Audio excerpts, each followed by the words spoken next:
જન્મો જન્મના કર્મો અનુસાર એને ભોગવવાનું હતું, તો એ ભોગવું પડે, એમાં છૂટકો નથી. હા, અગર તમારી ભક્તિ હોય તો શું કરે દેવી શક્તિ? માનતા રાખો, પ્રાર્થના કરો, તો તમારી ભક્તિના કારણે એને થોડી રાહત તો આપી દે, એને સારું તો કરી આલે. પણ આજે ને 5 વર્ષે એને જવાનું તો સજ ને. હા, શું ખોટું? કોઈ બી મનુષ્યને જવાનું તો સજ ને.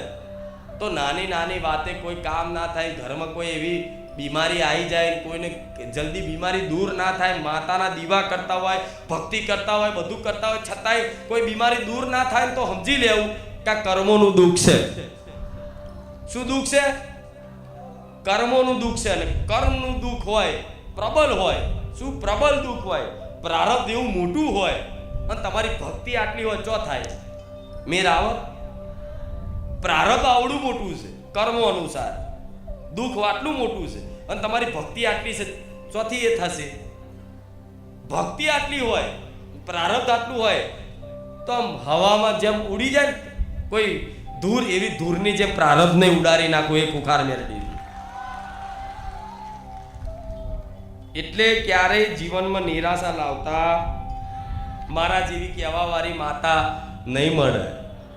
મળશે નહીં તો કોઈ દાણા ચાલુ કરું, મને આવડે છે, લો ભાઈ વધાવો થાય તો કહું એવું ચાલુ કરું. એમાં મજા આવતી હોય કે એમાં ચાલુ કરું. અમુક કે બેઠકો શું લેવાનું છે? દેવગતિ એવી વસ્તુ છે કે જેટલું ખોદશો એટલું નીકળશે. તમારા બાપ દાદા જેટલું પૂજીને જતા રહ્યા, કીધા વગર અંદર કોને ચોક પાઠ નખાવશો એટલે બધું આવશે. ઝુંડ હંગાર, મારું લાવો. આ શું ખોટું? તમારા ઘેર પૈસા અચાનક આવે, બરોબર, જમીન બમીન વેચાય, અચાનક પૈસા તમારા ઘેર આવે અને ગામમાં ખબર પડે કોને જમીન વેચીને પૈસા આવ્યા છે, તો માગવા વાળા તરત આવી જાય કે લાવો ભાઈ, મારા બાકી છે તો આપો. આ શું ખોટું? તે એવી રીતે પાટ નાખો ને કે લાવો, શું નડતર છે જોઈએ તો તમારા બાપ દાદાનું કોઈ પૂછેલું કોઈ ભૂતય હોય ને, એ ભૂતય આવ મારો વ્યવહાર લાવો. ચમ બધું લઈને બેઠા છો તમે.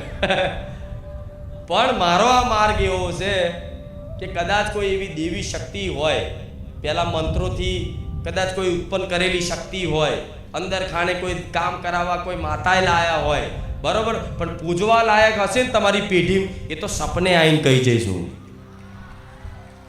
કે જા તારી આ માતા છે, આ મેરડી છે, આ ખોડિયાર છે, આ હરસિદ્ધિ છે, કહી દઉં છું ને. પણ બધું ફેંદવા જશો તો જેટલું ફેંદી થાકી જાય. હું જોઉં છું આમાંથી 60-70% એવા લોકો છે કે જેને 50 ભૂવા ફરીને આવ્યા. જો કે મારા ભક્તોએ મૂકી દીધું છે બધું, મને વિશ્વાસ છે. પણ નવા આવ્યા છે એમના માટે દર વખતે મારે આ વાત કરવી પડશે. કેમ? આમાં અંત નહીં આવે. અંત જોતો હોય ને કાયમ માટે સુખી થવું હોય ને તો મેં ઉપાય બધા બતાવ્યા. રામ નામ આપ્યું છે, પશુ પક્ષીની સેવા આપી છે, અને જીવનમાં પરિવર્તન લાવો. કઈ વાતે પરિવર્તન લાવો? દુષ્ટ કાર્યો કરતા હોય તો હવે સારા કાર્યો કરો, ખરાબ કાર્યો છોડી અને સારા કાર્યોમાં લાગી જાઓ. ધીરે ધીરે ભલે લાગો, પણ એક સંકલ્પ કરો કે હવે મારા બધું વસ્તુ મૂકી દેવી છે, અને મારા જીવનમાં થાય તો કોકનું ભલું જ કરવું છે, મારાથી ખોટું થાય નહીં એનું તું ધ્યાન રાખજે. આ શું ભક્તની સજ્જનતા છે? તમારો ભલે સ્વભાવ પેલા ગમે તેવો હોય, તમે પેલા ડોન જેવા હોય, પણ મારા બન્યા હોય ને તો 2 હાથ જોડીને હેડવું પડશે. શું? હાથ જોડીને હેડવું પડશે.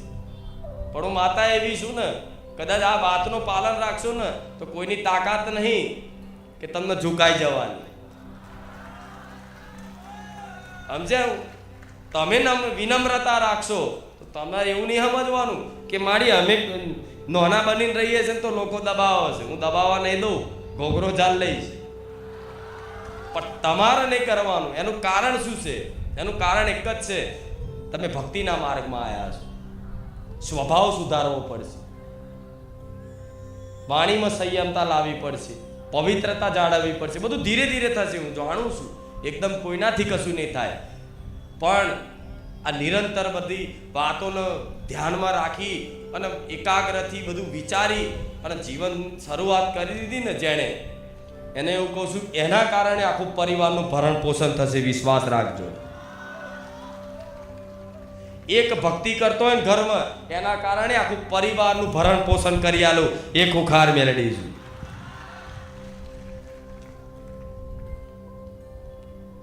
એટલા માટે કહીશ, તમારે બહુ મહેનત કરીને થાક્યા, પણ મહેનત કરીને કશું પ્રાપ્ત થયું પણ અત્યારે થોડીક મહેનતમાં મારે બધું બહુ હાલવું છે. પણ કેટલાને આપ્યું, એમને મેળા નહીં થતા, એમને પલાઠી વાળી શાંતિથી નહીં બેસતા. આ શું ખોટું? એટલે દર રવિવારે આ રીતે આવું છું અને એટલે આ પ્રવચન આપું છું કે તમે સુખી થવા આવો છો ને, તો સુખી આ રીતે થવા છે. બીજી કોઈ ઉપાય નહીં મારી જોડે. દર રવિવારે બોલું છું ને આવું, કે બીજા કોઈ મારી જોડે ઉપાય નથી. અને નવા આવતા હોય એમને